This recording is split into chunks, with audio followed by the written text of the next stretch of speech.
password on his computer. Thank you for reminding me. Who was that, by the way? I didn't catch who that was. My name's Daniel Rojas. Nice to meet Oh, you. hey, Daniel. How you doing? Okay, so this is the beautiful AI program that I use, and hopefully we won't have this much problem next week, but I will record this brief presentation along with the second part and post it. The nice thing about this is I've created an entire an entire section under synchronous sections that will house all of the videos. So you would never have to go try to find video for week 1 or week 2. It'd all be in one presentation. So hopefully once we get done here, I can show you that briefly. Let's just make sure I can advance my screen now. Yep, there we go. So what are the course expectations? Well, I'll put it to you like my professor told me in my first doctorate class. Read, read, write, write, read some more, write some more, read some more. And that's really what it's about when you're at this level. And that's one of the reasons that the course, for the assignment, that's the reason that assignment is there. And I'll explain a little bit more of that in time. But when I say read and when I say write, research and communication is what I do all day. I communicate with people either by phone or email, or I have to write a report for the legislature, or I have to construct a consent order or a subpoena. I'm constantly having to give scope of practice details. So it requires a lot of detailed reading and writing. Of course, a lot of that is redundant for me because I'm doing it every day in and day out. If you've never done a lot of research, sometimes it's hard to sort of get in the flow of it. But that's where I live. I live in both worlds of respiratory therapy and the legal aspects of respiratory therapy. So we have to cite chapter and verse, literally, of the rules and regulations to make a point or an argument. So with research, there's also collaboration, and that's what you're going to be doing in your groups. One of the things I want to convey to you from my personal philosophy of teaching is what we call the square of common good. Has anybody ever heard of that? Has anybody heard of the square of common good? Okay. I have not. No. Well, if you study ethics, have y'all had an ethics course? Okay. And one of my favorite, Aristotle's my favorite philosopher, but it's not. So from Nicomachean ethics evolves what we call the square of common good, and that involves 4 things: respecting yourself and each other, operating with integrity towards someone as well as within yourself, acting with compassion, as well as to ensure that someone gets their justice. And most people think of justice in legal terms. But what does justice mean? I think the others are self-explanatory, but what does justice mean? I would think fairness. Yeah, that's in one word, fairness. You get your just desserts, right? That's sort of a phrase that we use. But this forms sort of a square of common good. In other words, if we are operating under that philosophy, or at least I am, I'm not telling you you have to, I'm just telling you how I look at this. It makes it clear that when we communicate to someone about a topic or an issue, that we have to reflect upon, are we being respectful? Are we being condescending? Because you have to think of the opposite. If I'm operating with integrity, do I have motives other than wanting to help them, or do I have motives of wanting to help myself? Which is one with integrity and without? And I read a lot of what people write, and I can tell when they're not operating with integrity because I investigate people. I hate to say this, I see the best of, well, I like to say this, I see the best of our field, but I see the absolute worst in our field. And And when I say worst, I'm investigating people right now for hate crimes. And I'm investigating people, and I may end up having to turn it over to the FBI. I'm investigating people for, well, assault and battery.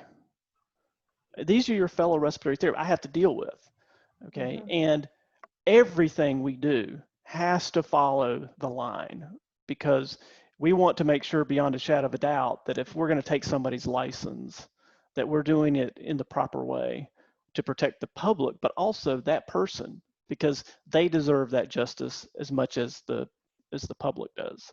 So we have to really walk that fine line. And so that's why to me this is so important. And I write a lot about the square of common good in a lot of my writings. So my goal for you, and we should always have goals, and what does goal mean to you?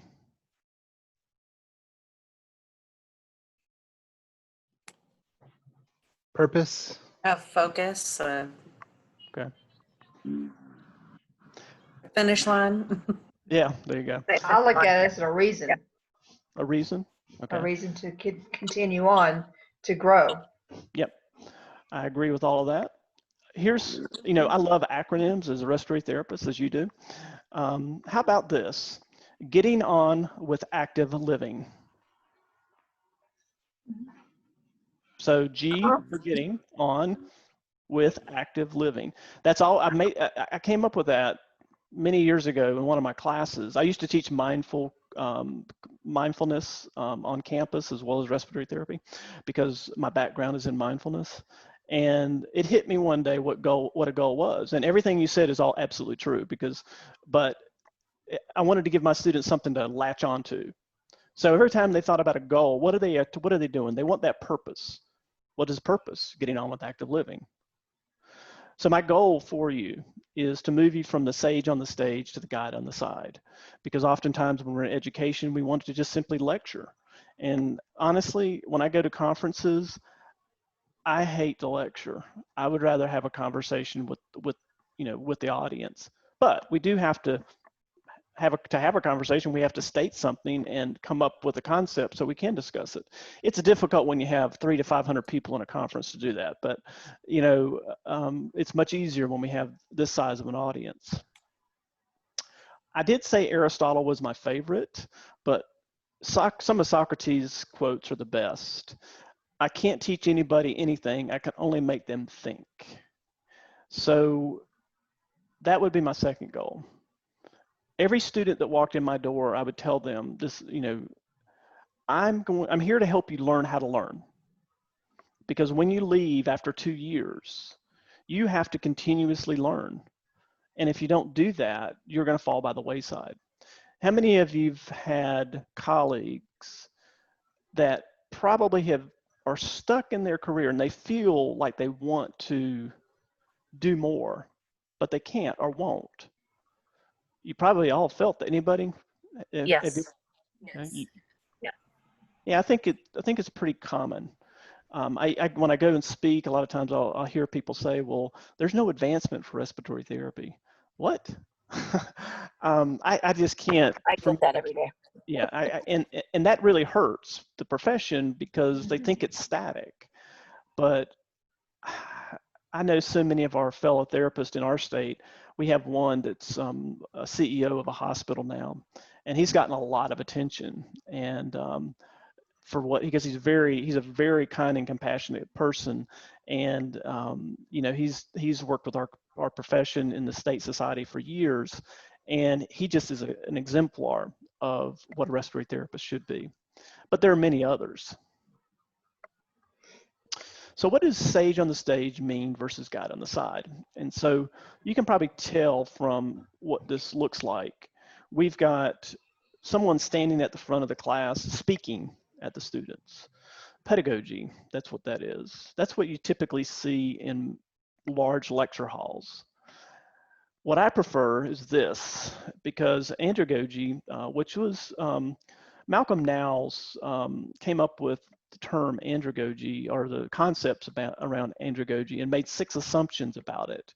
And you'll see yourself probably on this side more just because of where you are in your career.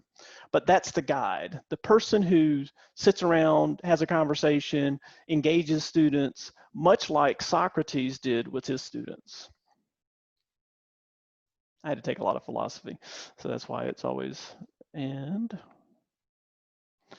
so look, I had to skip the video because I don't think it would work. So with pedagogy, andragogy, and then there's this concept called hudagogy. So who, like WHO, that's how it's pronounced, hudagogy. You'll see that the dependence level is different. If you think about when you were in school, grade school, you were very learner dependent on the teacher, right? The teacher controlled everything. And probably when you got your first level respiratory therapy degree, to some degree that was pretty much like probably how it was.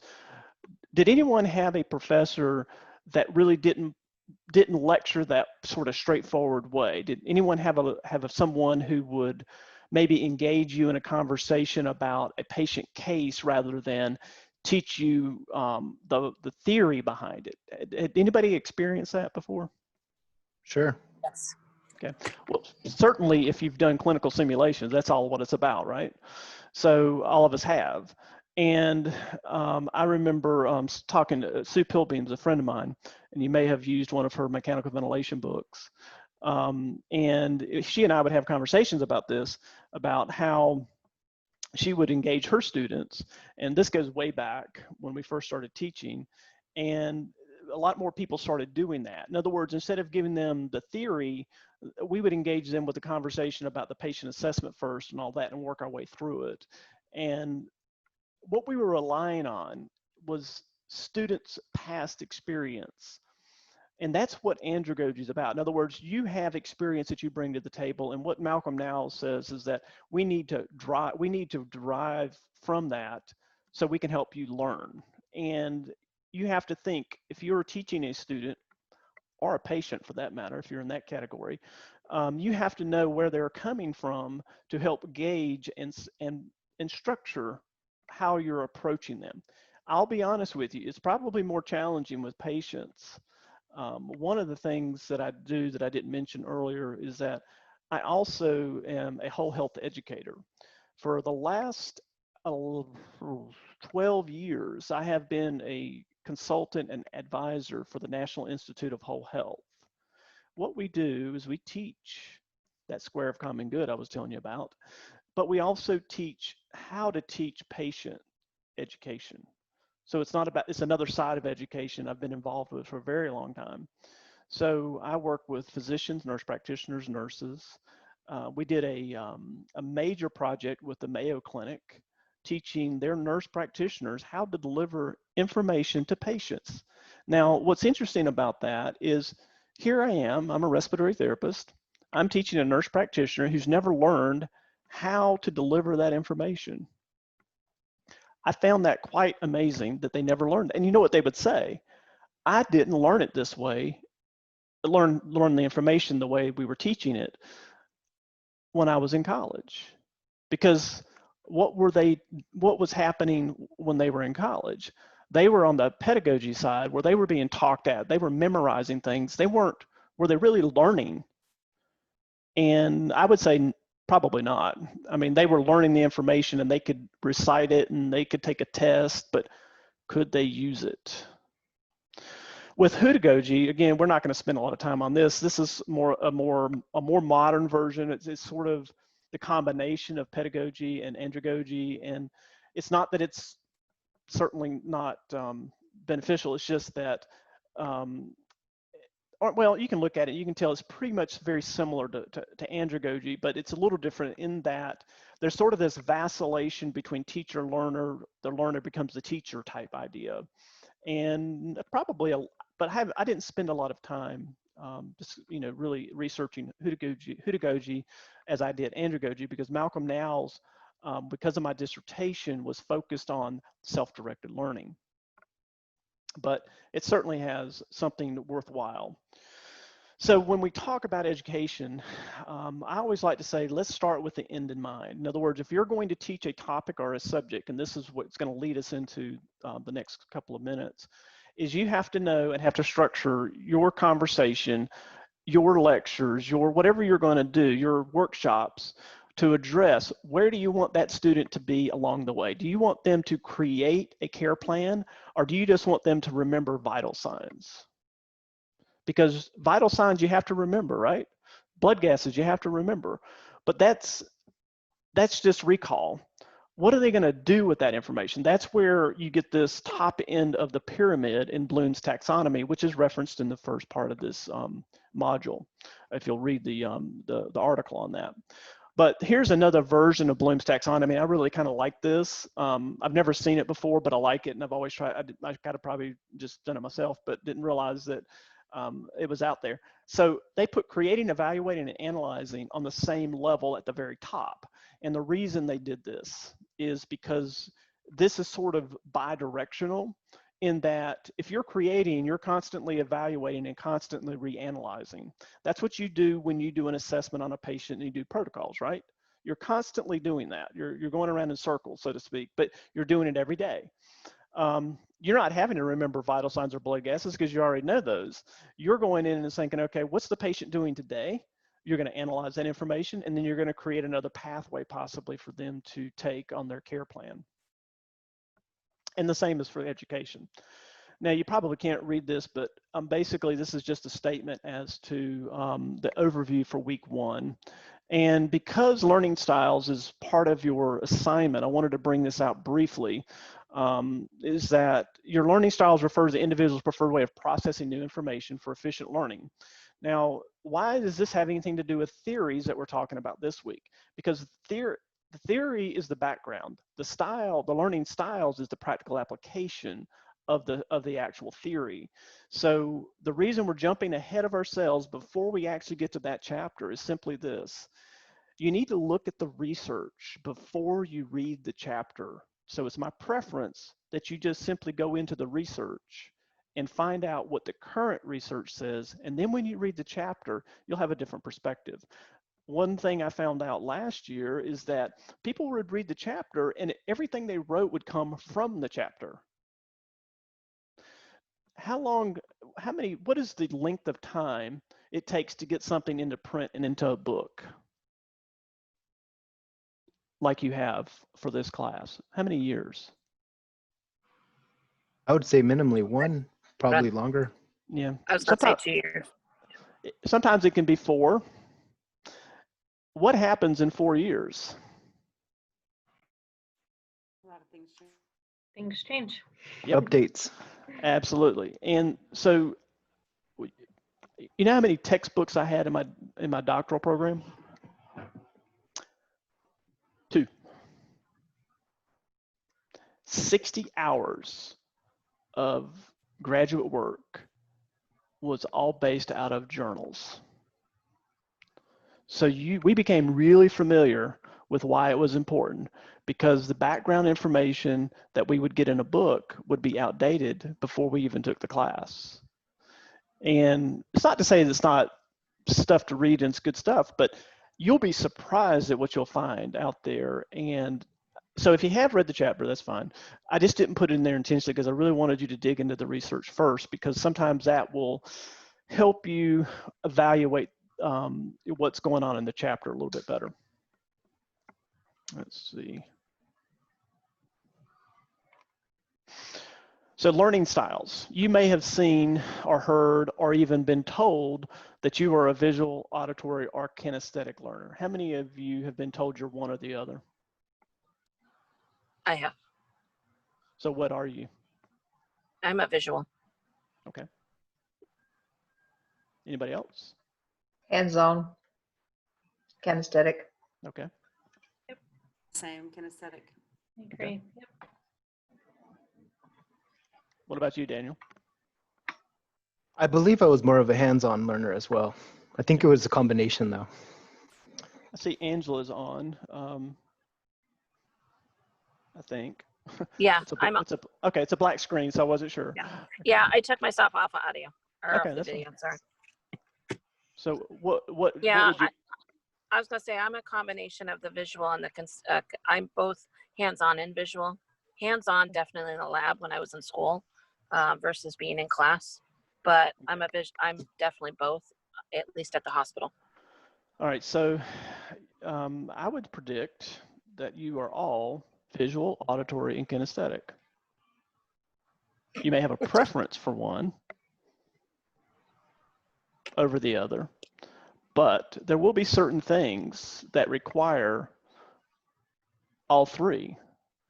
If you think about it, when you learn a new procedure, what I used to do with my students, I would take them in and just throw them into a mechanical ventilator and tell them what to do, because I wanted to get the mechanical part down just so they could feel the ventilator. But that didn't teach them the theory, did it? We'd go back to the classroom. This is called flipping the classroom, by the way.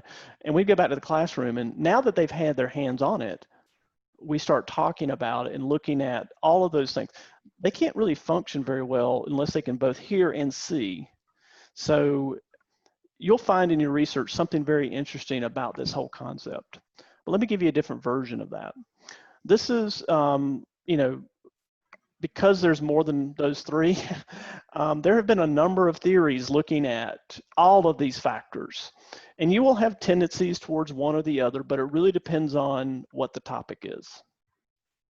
It depends on, you know, if how many of you like medieval English history? Sounds interesting. Yeah, it does. Okay. Well, I absolutely love it. Okay. I wrote a very long, we'll say dissertation almost, on Queen Elizabeth's leadership style. Queen Elizabeth I. We had to read all of the original works from that period.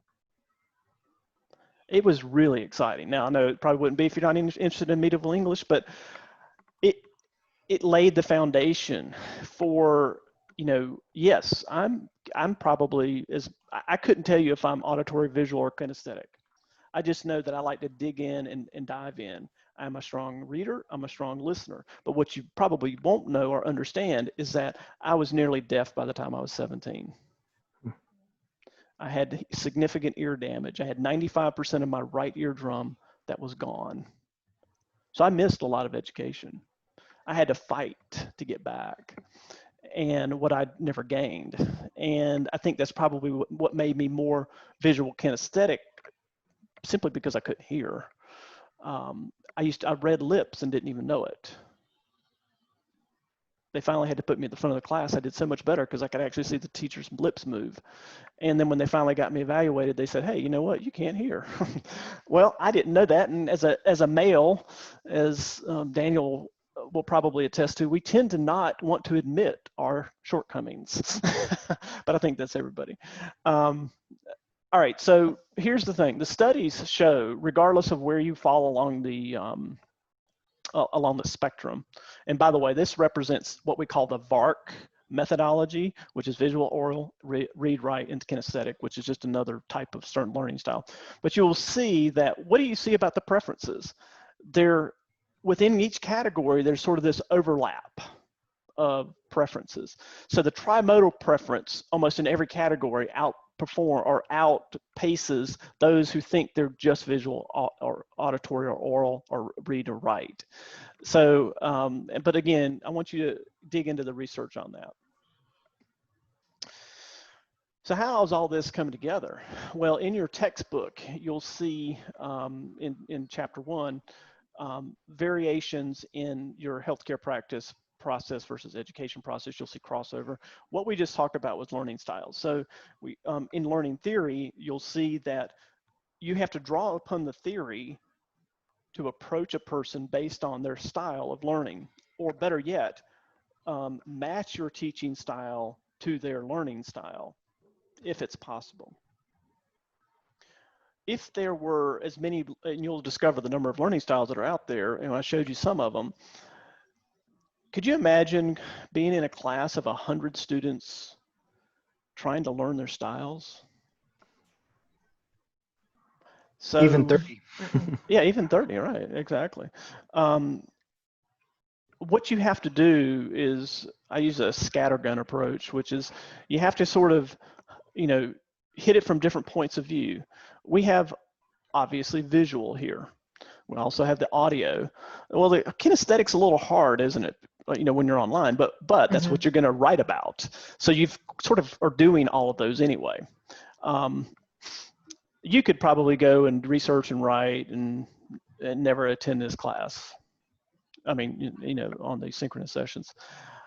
But sometimes having that auditory connection and visual connection with those in your class helps sort of make a different connection. As I mentioned earlier tonight about Dr. Coyle's conversation, I had the conversation I had with Dr. Coyle and how that, what that ended up resulting in. It probably wouldn't have happened as easily, if we did it online or over the phone, just because we could have a serious conversation and then really, ask other people about it.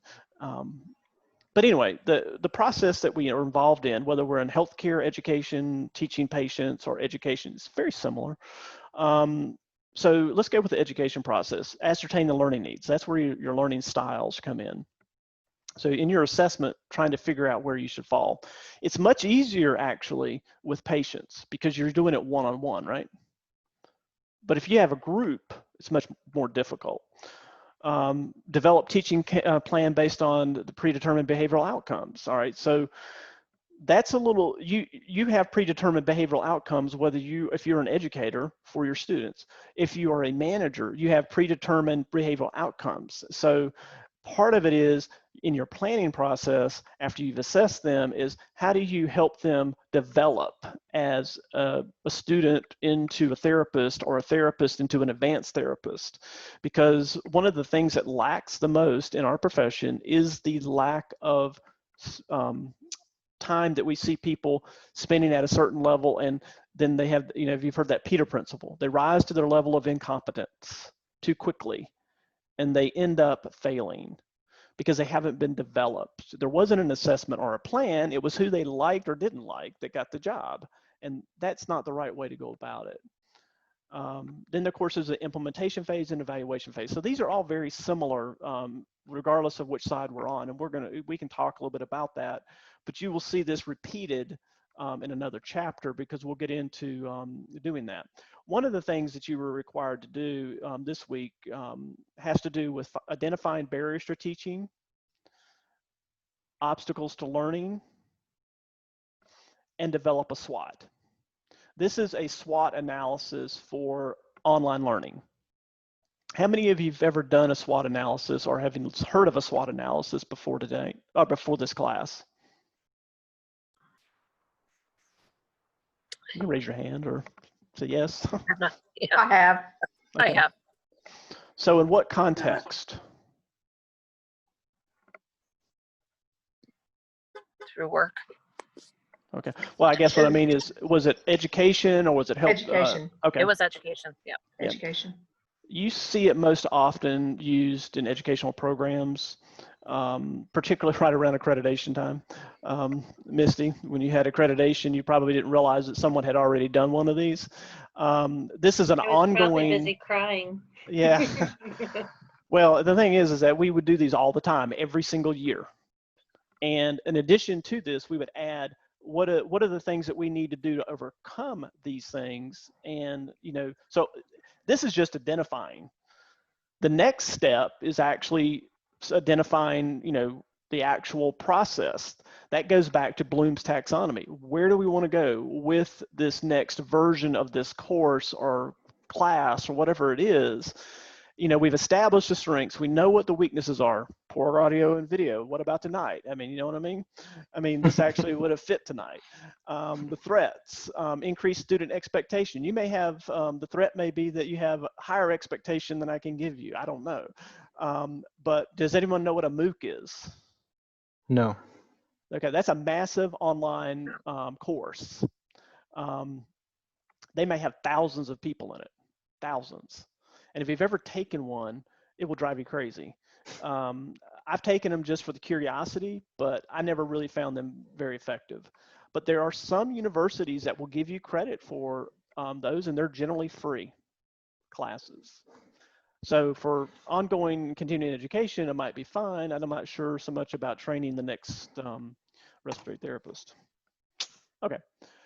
So all in all, what the difference education actually makes. Now, when you step back and you look at all these things that we're going to do, ultimately you're going to increase staff and student competence and confidence, because that's what you're going to do. Or we could say patient competence and confidence, not just staff. But Right. when you increase your staff or student competence, and when they deliver that information to the patient, that's where it helps the patient, whether you're directly involved or indirectly involved. And as I mentioned earlier, that's what I do with the National Institute of Whole Health. We help the students develop a competence and confidence in the material so they can deliver it in a manner that the patient can understand it. And that's much more difficult sometimes to really bring stuff down to, some of the high, if you think about, imagine trying to explain some of the concepts that we have at the 8th grade level. That's difficult, because most of our material is at the, 14, 15, 16, 18 year level. So you're not even, in the high school yet. That's the level you have to get patient education down to. Because ultimately what'll happen is when you can help a patient or help a student or a staff member improve the health of a patient by doing that, reduces hospital stays, decreased readmissions, improves quality of life, and reduces complications, it makes all the difference in the world. And that's what gets me excited about teaching patient education, is that you can turn one patient around, the second patient around, the third patient around. But the nice thing about it is, it's required that we have to do it one-on-one. And that's what makes it exciting, because when you can see those patients recover from not having to have their inhalers all the time, or, I remember my project I was doing for the certification, I had 6 asthma patients. One of them had never had a plan, but her plan, the worst thing about her plan was that she also had never been identified as what her cause for her asthma exacerbations were.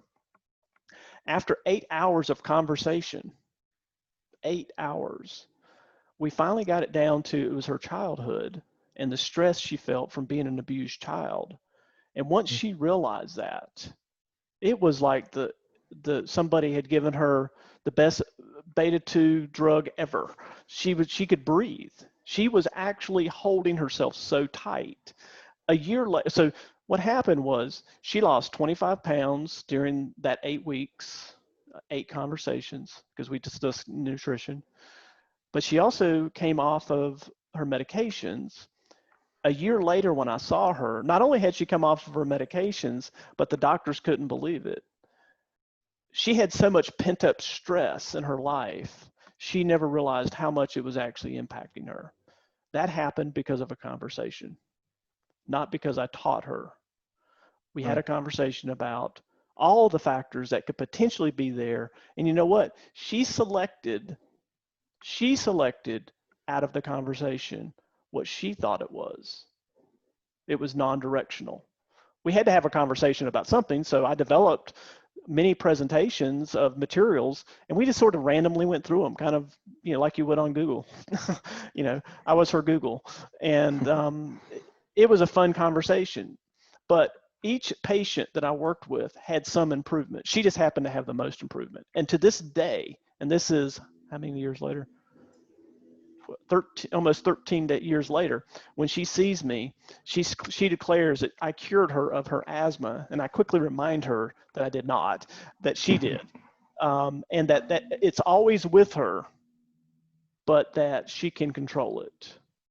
So to me, that was probably one of the most fulfilling conversations I've ever had. So think about teaching as a conversation to be had with students, colleagues, and not as a method of just simply, rambling off a bunch of facts, because that's really not going to get anywhere with the conversation over the long haul. They'll remember much more. And that's what's surprising, how much she remembered from our conversations. So our conversations will look differently depending on the environment that we're in, right? Boxer. Yep. If we're collaborating, of course, here's our pedagogical teacher at the front, or a coach. The end goal is to achieve a different level of skill, through all of these different knowledge methodologies. We're learning our experience, our abilities, our growth, the training process to develop those competence and those skills. It's just a matter of doing this over and over and over again. In the next section, I'm going to talk a little bit about the theories, and this is what I'm going to post on. I'm going to do separate and post online. I'll just end here, but this is, and I'll pick up on this if you have a question about it. But I was teaching in Albania. These are nursing students in Albania. Do you notice something about the picture other than the ugly person in the middle? What do you notice? Predominantly female. Well, yeah, we notice that too. But what do you notice about them?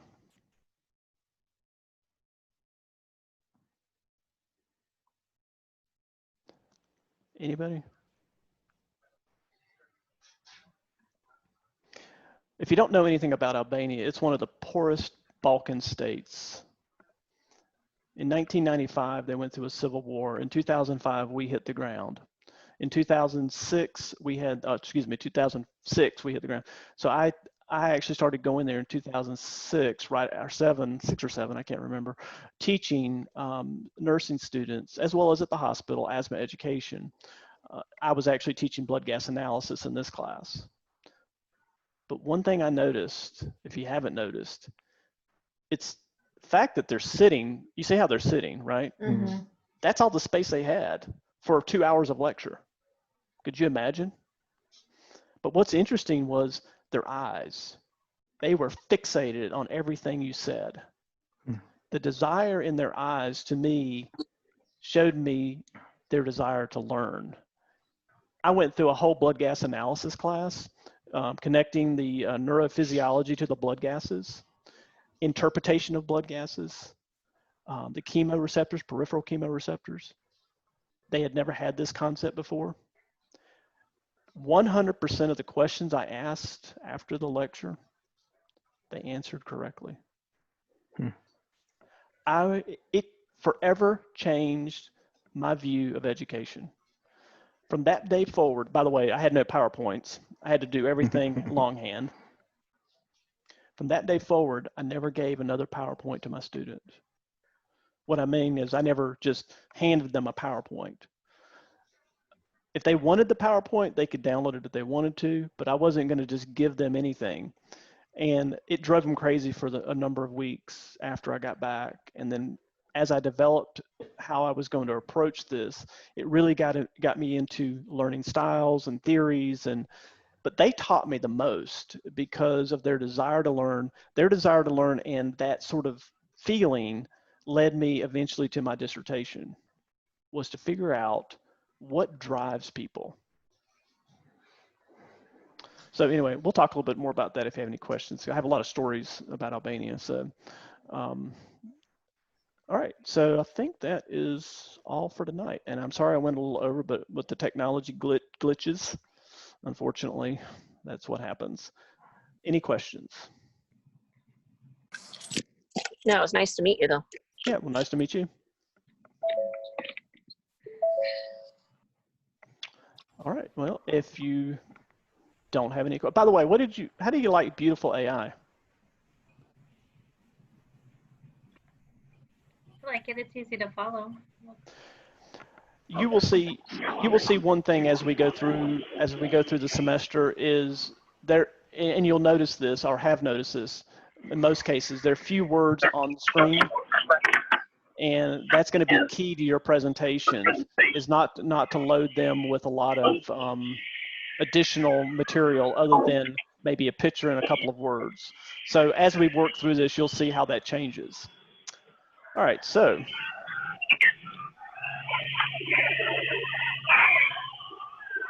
if you are good, I want to say good night, and we will see you next week.